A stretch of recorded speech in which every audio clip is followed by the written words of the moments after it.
من ذا الذي يقرض الله قرضا حسنا فيضاعفه له أضعافا كثيرة والله يقبض ويبسط وإليه ترجعون. بناوي خواي بخشندەی میهرەبان، سڵاوتان لێبێت بینەرانی بەڕێز و خێرخوازانی لە دڵا شیرین. سپاس بەخوای پەروەردیگار ئەم جارش لە بەخشین بووینەوە میوانی ماڵەکانی ئەوەی ئازیز و خۆشەویست. بەخشین ئەو دەستگایەکەوە ماوەی 9 ساڵە بەهۆی هاوکاری و کۆمەچەکانی ئێوە لە هەرێمی کوردستان دڵی خانەوادەی هەژار و نەدار و منداڵی بێباو خۆش دەکات بەبێ جیاوازی. دەستگای بەخشین ئەم ساڵیش بەهۆی هاوکاری و کۆمەچەکانی ئێوە 8 پرۆژەی لە مانگی پڕخێر و بەرەکەتی ڕەمەزاندا ڕاگەیان بۆ ئەوی بتوانین زۆرترین هەژار و نەدار و منداڵی بێباوک هاوکاری بکەین. هاوکاری و کۆمەچی و خەرمان بەرەکەی ئێوەی ئازیز و خۆشەویست. بابزانی لەم مانگەدا توانی دڵی چەند کەس خۆش بکات و چۆن هاوکاری و کۆمەچەکانتان بۆ فریادڕەسی هەژاران و نەداران لە هەرێمی کوردستان. چەند ساتێک لەگەڵمانە بن.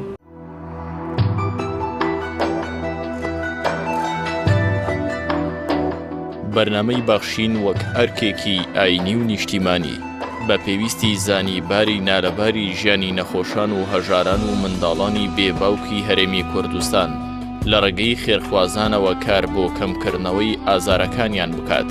بۆیە لە 15/6/2009 بەرنامەی بەخشین یەکەم ماڵخەی لەژێر ڕۆشنایی ئاەتی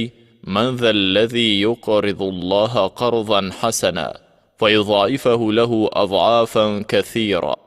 والله يقبض ويبسط وإليه ترجعون.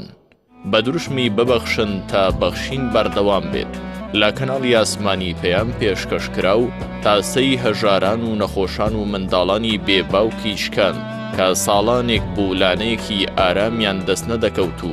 دەرمانێک نەبوو ساڕێژی برینەکانیان بکات. بۆیە بەخشین بووە فریادڕەسی هەژار و نەدار و نەخۆش و پەککەوتەکان. لە ئێستادا بەخشین وەک دەستگایەکی خێرخوازی کۆمەڵاتی گشتی بەردەوامە لە خزمەتکردنی هەژاراندا لە هەرێمی کوردستان. ئەم ساڵیش بەهۆی بەردەوامی قەیرانی دارایی دەستگای بەخشین هەستا بە ئەنجامدانی کۆمەڵێک پرۆژە لە مانگی پیرۆزی ڕەمەزاندا.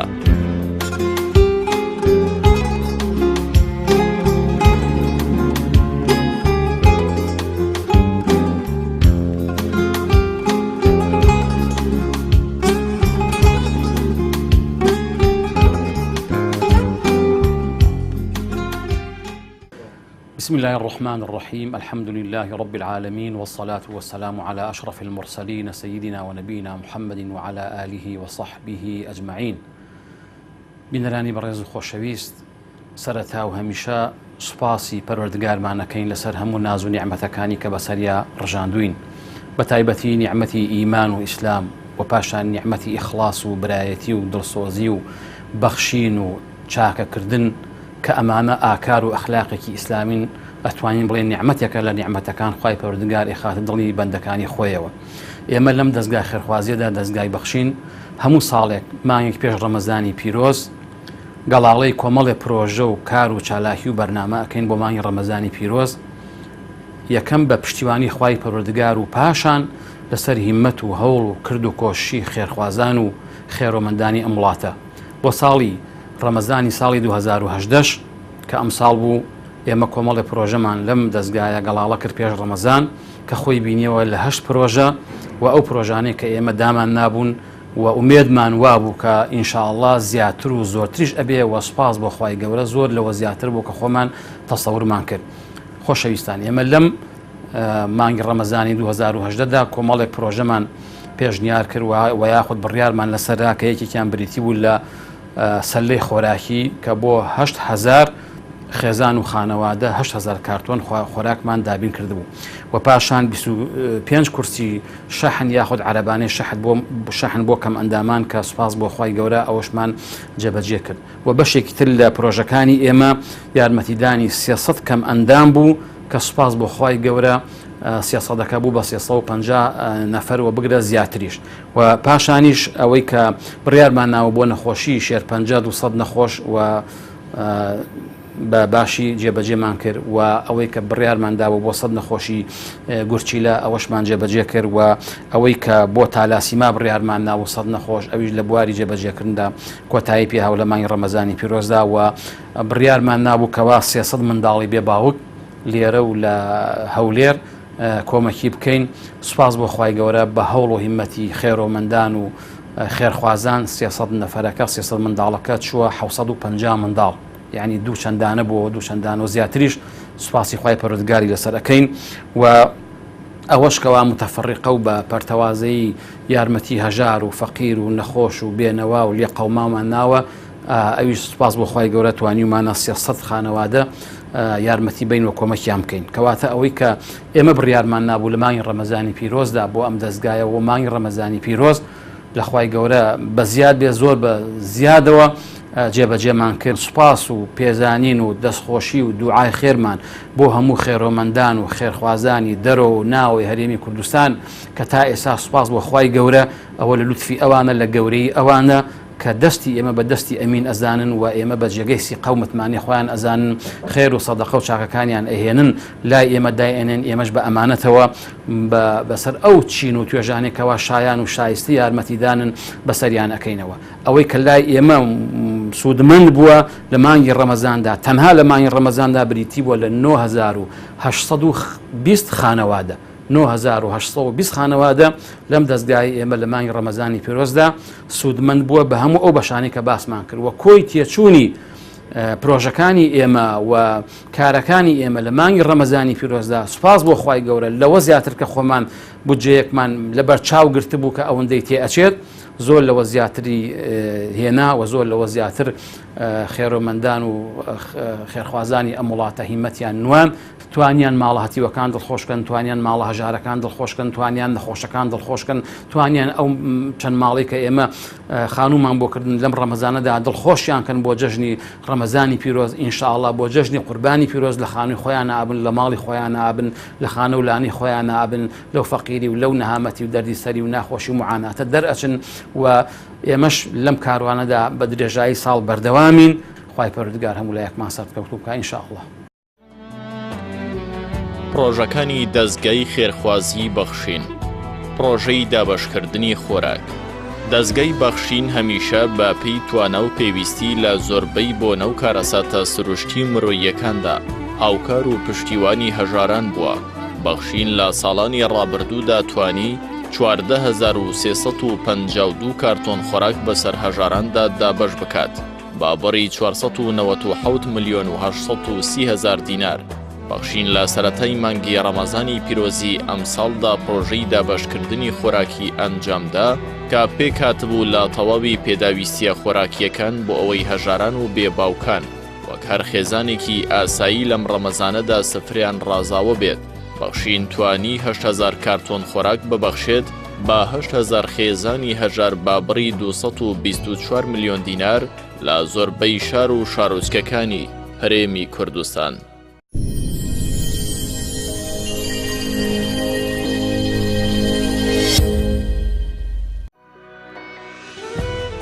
پرۆژەی هاوکاری بێباوکان یەکێکی دیکە لە پرۆژەکانی دەستگای خێرخوازی بەخشین هاوکاری بەردەوامی منداڵانی بێباوکە بۆ ئەوەی بەشێک لە ناخۆشی و ئازارەکانیان کەم بکاتەوە. هەر بۆیە لە ساڵانی ڕابردوودا بەخشین بە هاوکاری خێرخوازان توانیوێتی هاوکاری 2476 منداڵی بێباوک بکات با بەڕی 2 ملیار و 104 ملیۆن و 978 هزار دینار. مانگانە بە بەردەوامی 340 منداڵ بابڕی 34 ملیۆن دینار موچیان پێدەدرێت. لە ڕەمەزانی ئەم ساڵیشدا بەخشین توانی لە ڕێگەی خێرخوازانەوە هاوکاری مادی 750 منداڵی بێباوک بکات بە ڕێژەی 115 ملیۆن دینار.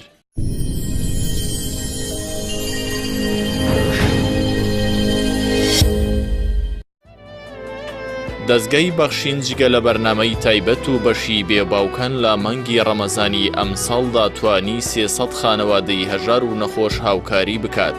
با بەڕی 60 ملیۆن دینار.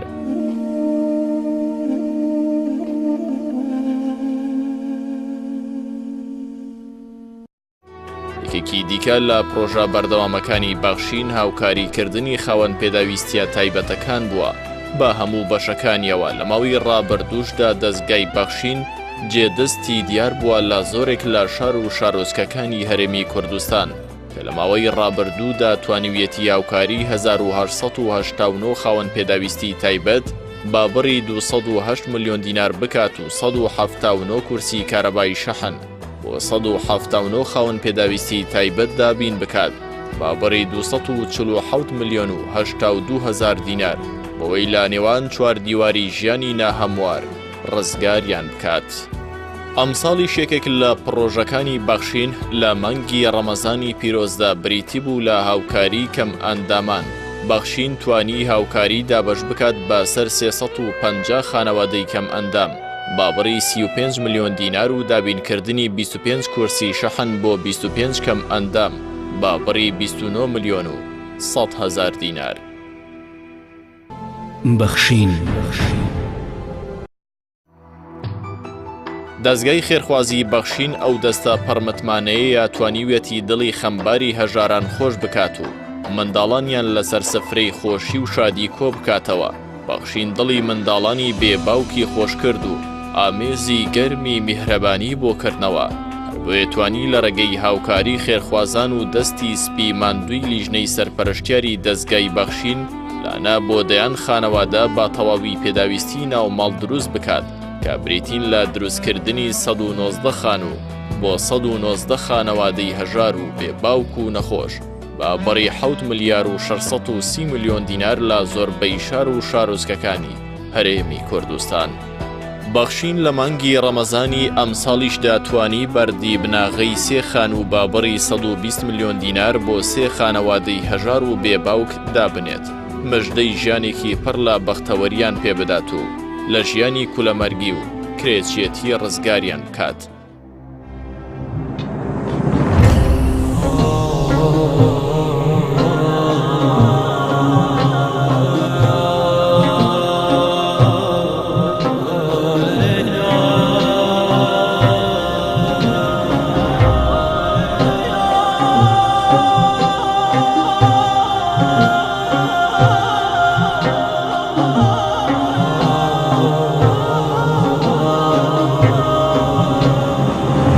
بەخشین هیوای هەژارانە بەخشین بەخشین هیوای هەژارانە بەخشین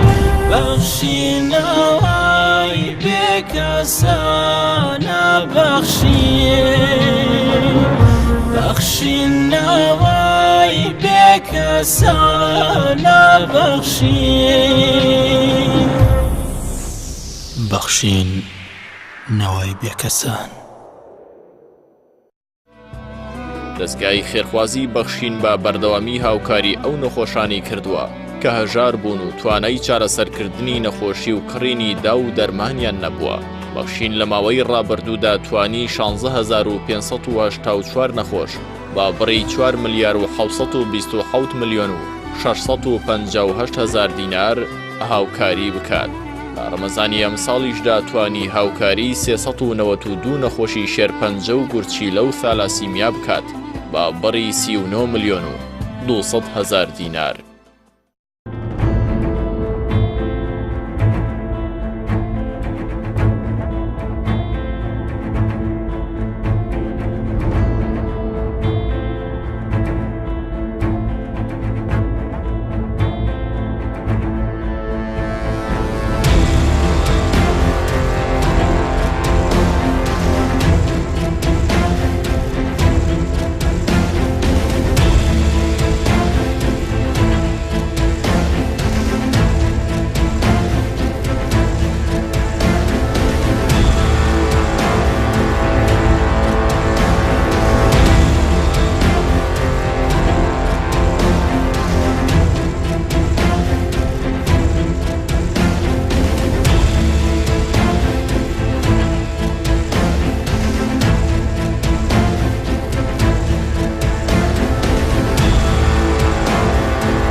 ئەو خزمەتە گەورەی دەستگای بەخشین لە ماوەی 9 ساڵی ڕابردوودا بۆ هەژاران و نەخۆشان ئەنجامیدا. باوکاری و شەونخۆنی دڵسۆزانەی ستافی بەڕێوەبردن و سەرجەم نووسینگەکانی دەستگای بەخشین و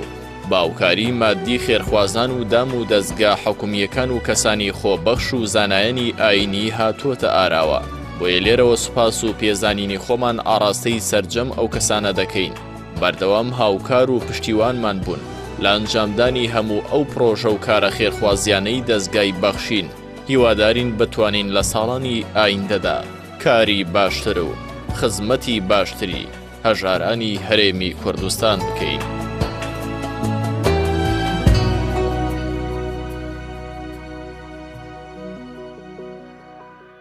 ئەم ساڵیش بەهۆی هاوکاری و کۆمەچی و دەستگیرۆیەکانی ئەوەی ئازیز و خۆشەویست دەستگای بەخشین توانی 9 پرۆژە لە مانگی پڕخێر و بەرەکەتی ڕەمەزاندا جێبەجێ بکات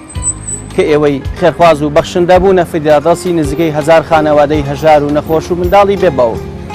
بۆی ئێمە لە ڕێگەی لیژنەی بەخشینەوە سوپاسی هەموو کەسانەکەین کە هاوکار و پشتیوانمان بوون لە مانگی پڕخێر و بەرەکەتی ڕەمەزاندا بۆ خزمەتکردنی هەژاران و نەداران. بۆی لێرەوە سوپاسی یەکە بە یەکەتە نەکەین بۆ ئەوەی ئێمە توانیمان لە ڕێگەی هاوکاری و کۆمەچەکانی ئێوە دڵی خانەوادەی هەژار و نەدار و منداڵی بێباو خۆش بکەین تا ببەخشن دڵنیابن بەخشینیش بەم چەشنە هەژاران و نەداران دڵخۆش دەکات و سفرەی منداڵانی بێباوک دەڕازێنێتەوە و ناڕەحەتی و ناهەمواری ژیانیان کۆتایی پێدێنێ.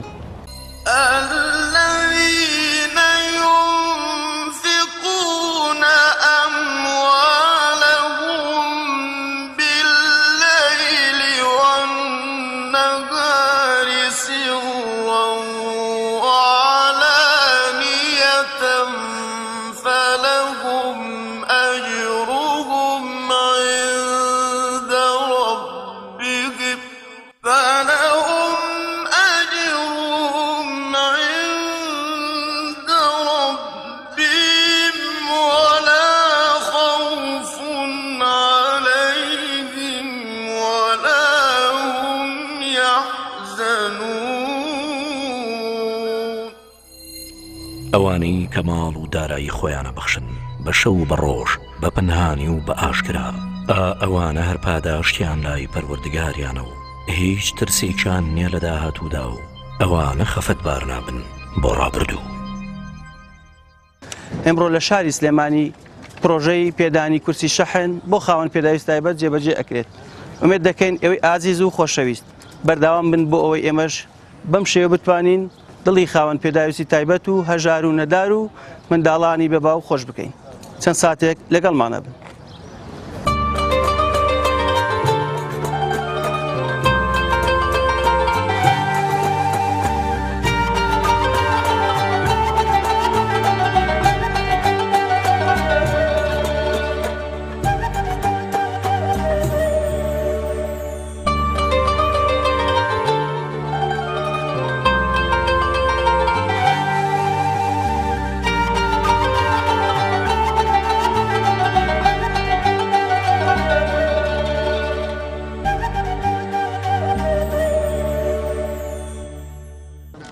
تقریبی 4 ساڵە وام لێ هاتووە لە لەرزووتاوە وام لێ هات 4 ساڵی ڕێگە لەسەر جێگا کەوتوم بەبێ هیچ شتێک بەبێ عەرەبانە و ئەم عەرەبانەیەم پێیە هەر لە ماڵەکەی خۆمە هەر بەم عەرەبانەیە ئەگەڕم زۆر سپاسی ئێوە ئەکەم و دەست و چاوتان خۆش بێت و مەمنونی ئێوەم کە ئەم عەرەبانەتان پێ بەخشین. زۆر قورسە کە یەکێک کورسێکی شەحنی نەبێت نەتوانێت بڕاتە دەرەوانە زۆر قورسە بەتەئەکید تر کە نەتوانی ئەبێ یەکێ یارمەتی و بعد بڕۆی کە خۆشم ناتوانم بڵێم زۆر بڕۆم هەر بەدەست لێ خوڕم بەس ئەبێ یەکێک هاوکاری بکە یەکێ یارمەتی و بە زۆر ناخۆشە کە یەکێ یارمەتی و بات زۆر پێ خۆشحاڵم دەست و چاوتان خۆش بێت و ماڵتان ئاوا بێت.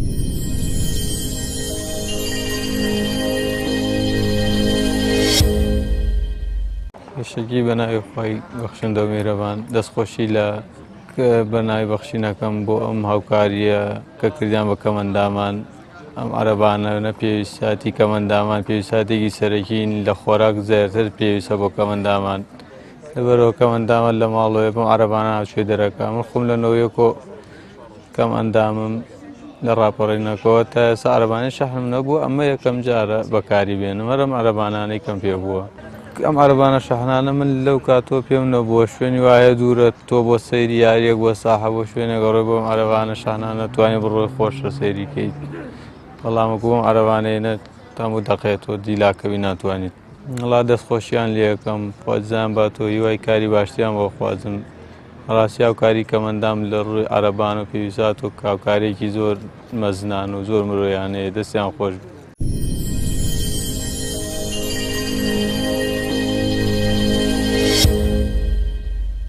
زۆر سپاستان دەکەم ئەو عەرەبانیان زۆر بەدڵە توانم پێشی بڕۆم بۆ مەکتەب بۆ خۆم ئەچمە دەرەوە پێشی و بۆ هەموو شوێنێکیش پێ ئەڕۆم دواتر ئەڕۆیم بۆ هەموو شوێنێ جا ئەو عەرەبانیە زۆرم بەدڵیشە زۆر دڵم خۆشە سپاسی خێرخوازانەکەم دڵم بۆ عەرەبانیە زۆر خۆشە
خۆشەویستان ئێمە لە چوارچێوەی جێبەجێکردنی پرۆژەکانی 2010 بڕیارمان نابوو کە 24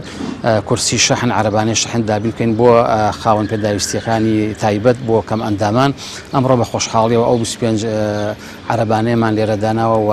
دابەشمان کردووە بەسەر ئەو کەسانی کە پێشتر فۆرمیان پڕ کردوێتەوە و سەریان نووسیوە کە عەرەبانەکە وەرگن کە پێمان وایە فەراغێکی زۆر گەورە بۆ ئەوان پڕ ئەکاتەوە چونکە ئەوانە کەم ئەندامن و پێویستیان بە یارمەتی هەیە بە لایەنی دەرونی و لایەنی معنەوی هەیە کە بتوانن ئینشاڵڵا هەیەنە وەقوخیان ئەڵێن 2-3 ساڵە لە ماڵەوە کەوتووە بەڵام ئینشاڵڵا لەمۆلا بەم عەرەبانەیە بەم کورسی شەحنە ئەتوانێت فاسیلەیەکی باش ڕێگا بڕوا وەک سەردانی خێزان و خزم و کەسوکاری بکە و بێتە دەرەوە و جەوێک بگۆڕێەوە لە ناحەیەکی دەرونی و ناحەیەکی لایەنی دەرونیەوە ئینشاڵڵا وەزعێک و تەغییراتێکی باش ڕووی بتێ بکە کە ئەوەش بۆ خۆی خێرێکە تۆ بتوانین دڵی مسلمانی خۆش بکەی چ بە ئەوەی کەوا بە مادە یارمەتی بێ و چ بەوەی کە دڵی خۆشکێکە ئەمیان هەردووکیانی تایە ئەو خێرۆمەندانێکەوە پارەکانیان گەیاندۆتە دەست ئێمە ئێمەش بۆمان ناون بەم کورسی شەحنانە لەلایەک یارمەتی مادیان ناوە و لەلایەکیش یارمەتی معنەوی کە توانیویانە حاڵەتی نەفسی ئەم بەڕێزانە بگۆڕن بۆ ئەو لەو کە ئابە و لەو عزل لەو دابڕانە لە ماڵەوە بێنە سەرجادە و بێنە سەر ئەو شوێنانی کە بچن بۆ ئەو شوێنانی کە خۆیان ئەیانوێ بۆ ئێمە لە کۆتاییدا داوای دوعای خێرمان هەیە بۆ هەموو خێرۆمەندانی ئەم وڵاتە بۆ خێرخوازان کە زیاتر و زۆرتر ببەخشن هەتاوەکو ئێمەش زیاتر لە بەرچاوی ئەوان کار و مەڵۆی چاکە و ئیحسانەکانی ئێوە پیشان بینەوە بتوانین ئاوا هەموو چین و توێژەکانی کوردەواری خۆمان بەسەر بکەینەوە ئەوانەی کەوا محتاجن و ئەوانەی کە پێویستیان بە یارمەتی هەیە ئینشاءڵڵا. بەخشین خێرخوازانی خۆشەویست لە ڕێگەی ئەم ژمارە تەلەفۆنانەوە دەتوانن پەیوەندیمان پێوە بکەن و ببەخشن تا بەخشین بەردەوام بێ. بەخشین 1970 961 13 1970 961 35 1950 723 25 55 25 ساڵە تووشی شەلەل بوو هەر لە ماڵەوە سەجنووە تێگەشتی ئەمەوێ ئەم خێرخوازانە ماڵیان ناوە بە خێرا منوسی ئەم بەخشیشیان داوینێتی خوا ماڵیانەوە بێم زەڕەت بن خوالیان بەزیاکە ئەجا لەم ڕۆدەوە ئەتوانم بچمە دەرەوە ئەتوانم بچمە بلاولایەکە ئەتوانم ماڵە خزمێکە ماڵتانەوە بیاوە تۆر مەمنون شەو ڕۆژ بە ناڕەحەتی زۆر بە ناڕەحەتی ئەرە وەڵا نەخەوم بێ نەخۆراک ئابێ کەسێکم هەر لەگەڵا بێ ئارە وڵا بێ تااقەت مەگازارمە ئەبێکێ بێنێ و بیبێ و ڕای پاڵی پیوەنی و 150,000 بکەم بکاتەوە ئەرە وڵا بە قوربانیەوە مەمنون ماڵتانەوە ماڵی خێر خۆزانەوە بێ ماڵانەوە بێ خێیان بروسێ خوا پادەشتیان باتەوە خوا پادەشتیان باتەوە خوایە.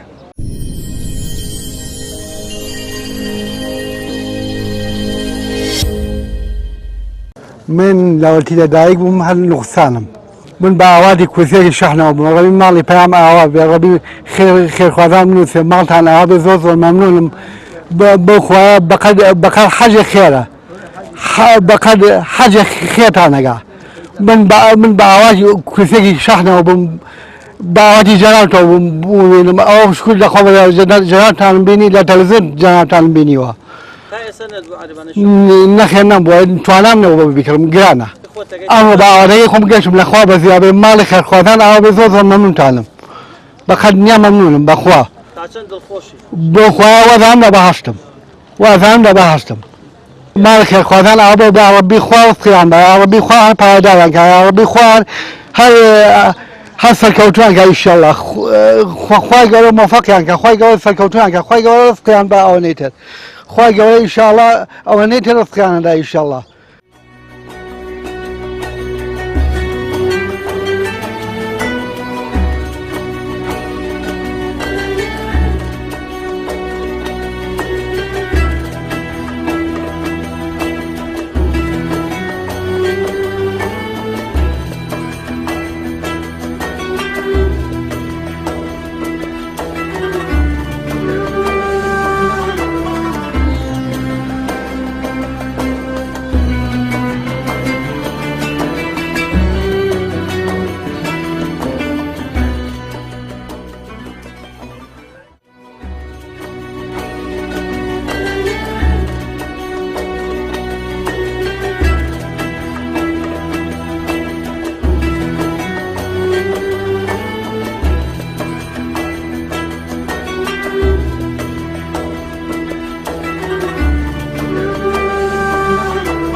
مەمنونی کەناڵی پامم یەک بەیەکیان مەمنونی ئەو خێرخوازانم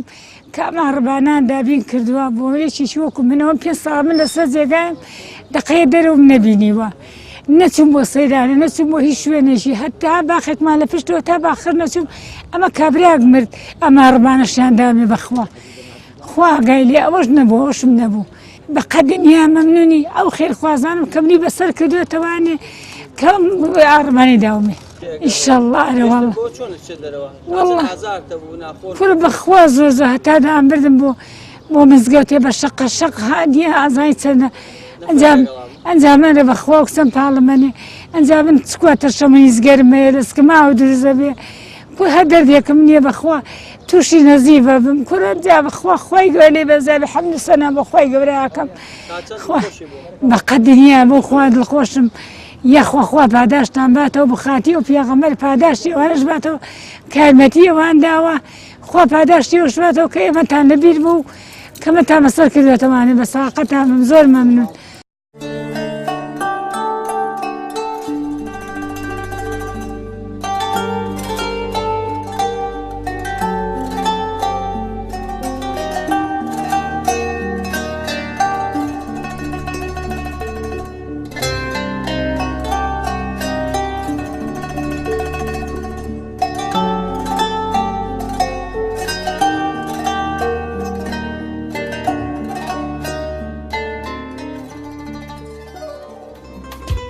دەستگای بەخشین توانی 25 خاوەن پێداویستی تایبەت دڵخۆش بکات بە پێدانی کورسی شەحن بەسەریاندا. کاتێک کەسێک کەم ئەندامەکەوێت و بێگومان سەرڕای ژیانی ناهەمواری و ئازار و ناڕەحەتیەکانی ئازارێتر ڕووتێکە ئەویش بریتێ لە نەچوونە دەرەوە بۆ نێو خزم و کەس و هاوڕێ و دۆست و ئەحبابەکانی. بەڵام کاتێک ئەوەی ئازیز و خۆشەویست بەم دیارانە دڵیان خۆش دەکەن بێگومان خۆیان ئەڵێن وەک وایە قاچەکانمان بۆ گەڕابێتەوە یاخو سارێکتان پێبەخشی بین بۆی هەر کات ئەبەخشن بیرۆ بکەنەوە کە چۆن لە پرۆژەکانە دڵی خەڵکانێکی بەم شێوەیە خۆش دەکەن و ئازار و مەینەتی و ناڕەحەتەکانیان کەم دەکەنەوە. بەخشین خێرخوازانی خۆشەویست لە ڕێگەی ئەم ژمارە تەلەفۆنانەوە دەتوانن پەیوەندیمان پێوە بکەن و ببەخشن تا بەخشین بەردەوام بێ. بەخشین 1970 961 11 1970 961 1950 723 25 55. بەناوی خوای بەخشندەی میهرەبان بینەرانی بەڕێز و خۆشەویست سڵاوی خوای گەورەتان لەبێتەوە کاتتان باش. دەستگای بەخشین بەردەوامە لە گەیاندنی هاوکاری و کۆمەچەکانی ئێوە بە ناوچە جیاوازەکانی هەرێمی کوردستان. لەو میانێشدا ئەمڕۆ لە ناحیەی تەچێ هاوکاری 150 خانەوادەی هەژار و کەم دەرامەت و منداڵی بێباوکی کردووە لە جۆری سەبەتەی خۆراک. ئێوەش لەگەڵمان بن، بینەرمان بن، فەرمونون.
هابڕی ڕۆگنجا زۆر مەمنونی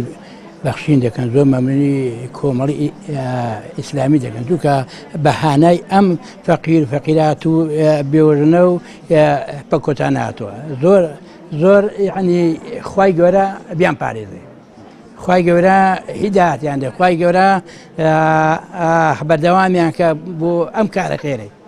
بۆ ئەم فەقیر و خێراتەی. وڵاهی داوا لە خوای گەورە دەکەین نییە ئەمیشا یعنی هەر بەردەوام بێ و نییە خوای گەورە هیدایەتیاندا، خوای گەورە هیدایەتیان دەخوایە. بەڕاستی زۆر پێویستە بۆ ئێمە کەم بەڕاستی ئێمە زۆر هەژارین لە ڕووی هەموو شتێکەوە، زۆر دەستخۆشی لە بەناوی بەخشینەکەین و لە جەنابدان و دەستی جەنابدانەوەشین و بەڕاستی ماندوو بوونا. زۆر سپاسان دەکەم. وڵی داوای دەکەین بەردەوام لەم شتانی خۆیان، بەردەوام لەم شتانی خۆیان تێکەشی بەردەوام فەقیرهەژار بەسەرکەنەوە و هاوکاری فەقیرهەژار کەن. وڵی زۆر گرنگە، زۆر دەوری بنە، زۆر دەون هەیە زەلامە دیناری جوانێنە کاکەجان پێویستی بە هەموو هاوکاریە کە تێگەیشتی، بەڵام ئێستا ئایبەتە بەش خۆراک بووی کاکە زۆرە بۆ ماڵ و مناڵەکەی. گەورە بە زیاد بێ، خوای گەورەی لێتان بە زیاد کە، خوا سەرکەوتوتان کە خوایە، زۆر باشە. منیش مناڵی هەتیومان هەیە و خۆم لە قوستانم و خوای گەورە پایەدارتان کە، خوای گەورە سەرکەوتوتان کە خوایە. زۆر ئیستیفادەی لێ یەکەین، ئەی چۆن قابلە ئیش نییە و کەسابەت نییە و بەخێوکەروامان نییە و لە خوای گەورە بە زیاد بێ، زۆر باشە بۆ ئێمە. خوای گەورە لە بەڵا لاتاندا، خوای گەورە ئەوانەشکەوە یارمەتیان نێرن، خوالیان بە زیاد کە، خوا پایەداریان کە، خوا سەرکەوتوتان کە خوایە و خاتر ناوە جوانەکانی.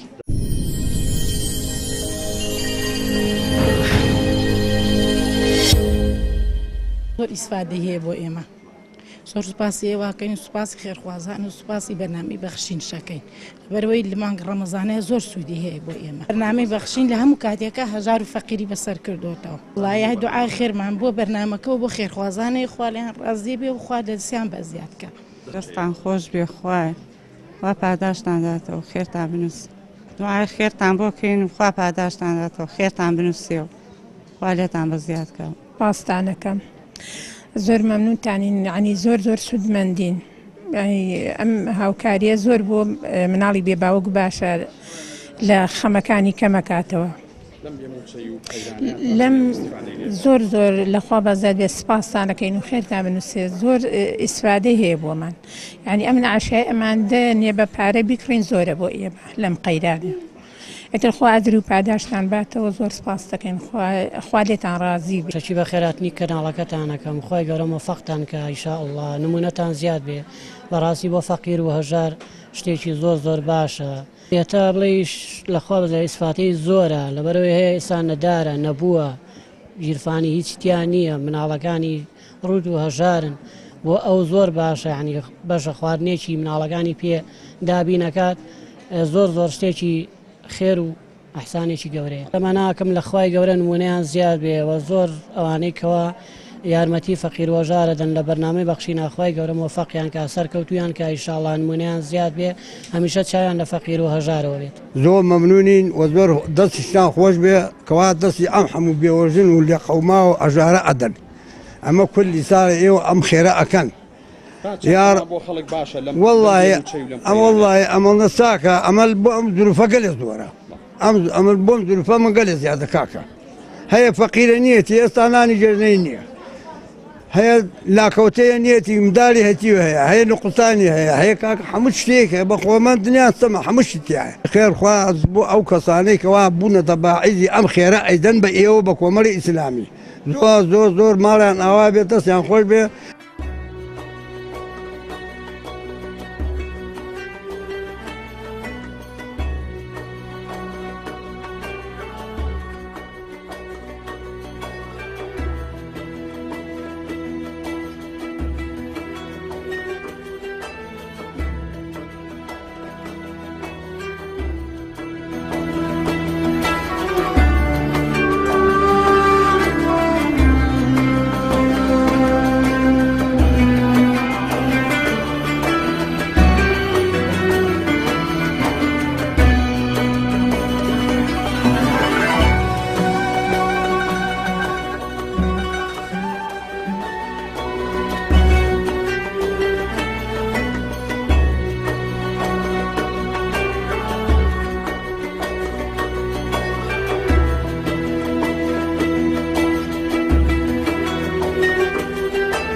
بسم الله الرحمن الرحیم دیارە ئێمە ئەمڕۆک و نیسنگەی بەخشین لە شارۆچکەی تەکی هەستین بە دابەشکردنی 150 سەبەتەی خۆراک دیارە ئەو سەبەتەی خۆراکە برنج و شەکر و ڕۆن و ئەوتەماتە و نیسک و نۆک و فاسولیا و ئەوتەماتە و هەموو ئەو پێداویستانی تایەکەوە ئینسان لە ماڵە بەکاری دێنێت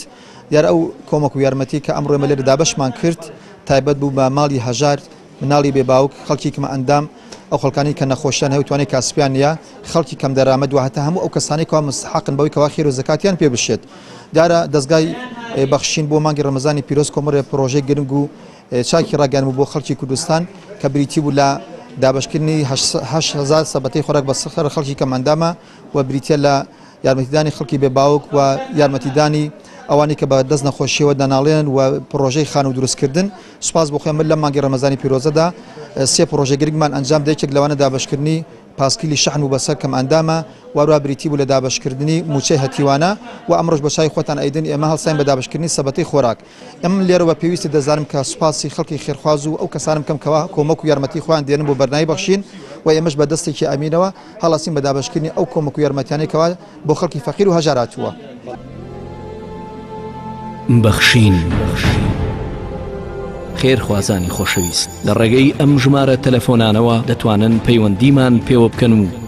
ببەخشن تا بەخشین بەردەوام بێ بەخشین 0 961 11 0 965 0 723 25 55 بینەرانی بەڕێز و خێرخوازانی خۆشەویست ئەمڕۆژ دەستگای بەخشین بە هاوکاری و دەستگیرۆیەکانی ئێوە توانی لە سنووری ناحیەی تەشێ و گوندەکانی دەوروبەری هاوکاری 150 خانەوادەی هەژار و کەم دەرامەت و منداڵی بێباوک بکات لە جۆری سەبەتەی خۆراک بۆیە لێرەوە پێتان دەڵێن ببەخشن تا ئێوە ببەخشن بە دڵنیایەوە بەخشینیش بەردەوام دەبێت تا بەرنامەیەک و بەسەرکردنەوەیەکی تری ناوچەیەکی هەرێمی کوردستان لەلایەن دەستگای بەخشینەوە هەموو لایەکتان بەخوای گەورە دەسپێرین خواتان لەگەڵ